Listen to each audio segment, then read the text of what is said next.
Hello guys, स्वागत है आपका मेरे चैनल पे। आज हम लोग इम्तियाज़ अहमद के बुक के पहले चैप्टर के छठे पार्ट को पढ़ेंगे, जिसमें हम लोग मगध साम्राज्य का उत्कर्ष पढ़ रहे थे। तो छठी शताब्दी ईसा पूर्व के पश्चात मगध की राजनीतिक स्थिति मजबूत हो गई थी और इनमें जो निर्णायक देन दिया वो थे बिम्बिसार और अजातशत्रु, जो कि हर्यक वंश के शासक थे और बुद्ध के समकालीन थे। महावंश के अनुसार बिम्बिसार ने 15 वर्ष की आयु में ही सिंहासन प्राप्त कर लिया था और अर्ध शताब्दी यानी 50 वर्ष से अधिक समय तक शासन किया था। और इनका टाइम पीरियड दिया हुआ है 544 से लेके 492 तक के 492 ईसा पूर्व। उसी के अधीन मगध का साम्राज्य विस्तार आरंभ हुआ, यानी मगध जो कि 16 महाजनपद में से एक था और बिम्बिसार के वक्त में सबसे ज्यादा साम्राज्य का विस्तार हुआ और मगध के अधीन बहुत सारे महाजनपद आ गए थे। वह एक महत्वाकांक्षी शासक था और योग्य कूटनीतिज्ञ भी था। उसने अपनी जो राजनीतिक स्थिति है उसको मजबूत करने के लिए उन्होंने शादी यानी वैवाहिक संबंध स्थापित किए और इनकी जो पहली पत्नी 3 शादी की थी। पहली जो पत्नी थी उनकी वो कोशला देवी थी, जो कि कौशल की राजकुमारी थी। ये भी एक महाजन पद था। तो इनका जब विवाह हुआ तो दहेज में इन्हें काशी प्राप्त हुआ, यानी बिम्बिसार की पहली वाइफ जो थी कोशला देवी, उनसे इन्हें दहेज के रूप में काशी का क्षेत्र प्राप्त हुआ। साथ ही कौशल का जो राजा था वो उनका मित्र बन गया। इससे अन्य राज्यों के साथ संघर्ष में बिम्बिसार की स्थिति और मजबूत हो गई। फिर दूसरी जो शादी की उन्होंने तो वो थी चेलना, जो कि वैशाली के लिच्छवी शासक जो थे उनके परिवार की वो राजकुमारी थी। इस विवाह से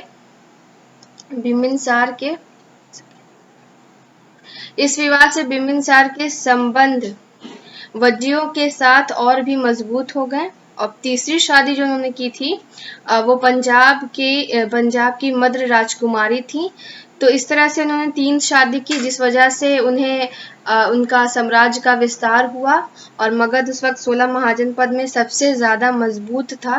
वैवाहिक संबंधों द्वारा पश्चिमी और उत्तरी सीमाओं को सुरक्षित कर लेने के बाद बिम्बिसार ने अपने पूर्वी पड़ोसी अंग जो थे, अंग का नाम पूर्वी पड़ोसी थे, उनका नाम था अंग के राज पर चढ़ाई की और वहां के शासक बृहदत्त का उन्होंने वध कर दिया। यानी बिम्बिसार ने अब जब अपने साम्राज्य का विस्तार कर लिया तो उन्होंने पड़ोसी जो उनके राज्य थे जिसका नाम था अंग, उस पर चढ़ाई की और वहां के जो राजा थे बृहदत्त, उनका वध कर दिया।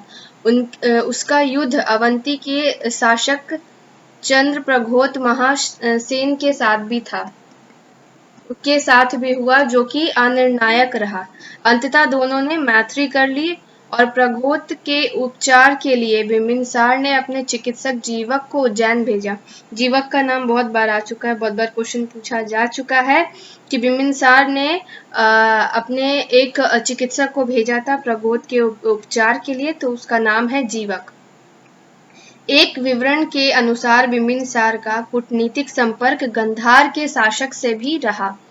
उसके बाद से है, इस प्रकार बिम्बिसार ने युद्ध यानी वैवाहिक संबंध, युद्ध और कूटनीतिक से मगध के क्षेत्रों का विस्तार किया और अपनी प्रतिष्ठा में वृद्धि की।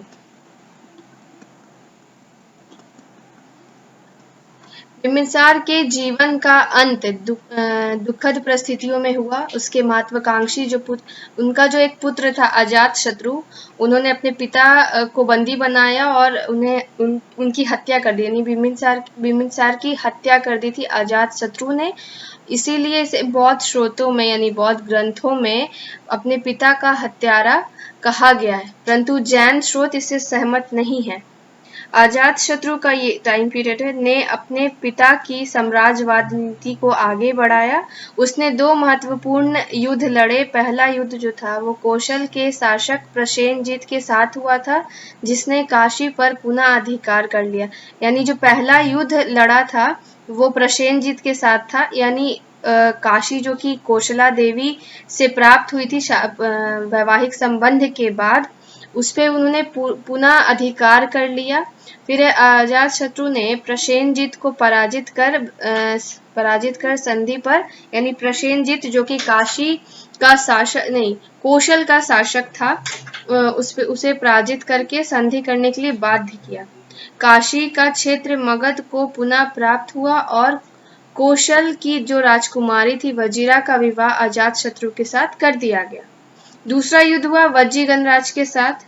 इसके लिए गंगा, गंडक और सोन नदियों के संगम पर एक सैनिक छावनी का निर्माण हुआ ताकि वहां से वैशाली पर अभियान करने में सुविधा हो। यानी वैशाली पर उन्होंने अजातशत्रु ने पहला कौशल पे और दूसरा उन्होंने किया किस पे, तो वज्जियों पे किया।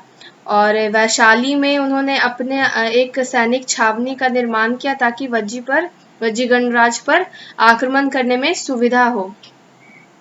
यह क्षेत्र पाटलीग्राम कहलाया जो कि बाद में पाटलिपुत्र के नाम से विख्यात हुआ, जिसे अभी पटना के नाम से भी जानते हैं।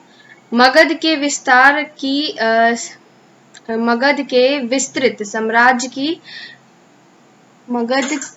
विस्तृत साम्राज्य की राजधानी बना। उस वक्त पाटलिपुत्र जो था वो मगध की राजधानी बना। इस युद्ध में छल से भी काम लिया गया था। भगवती सूत्र जो कि एक जैन धर्म का ग्रंथ है के अनुसार अजातशत्रु ने अपने मंत्री वस्यकार की सहायता से वज्जी संघ के सदस्यों में फूट डाला और उनकी शक्ति कमजोर कर दी। फिर उन्होंने वैशाली पर आक्रमण किया और उसे जीत लिया।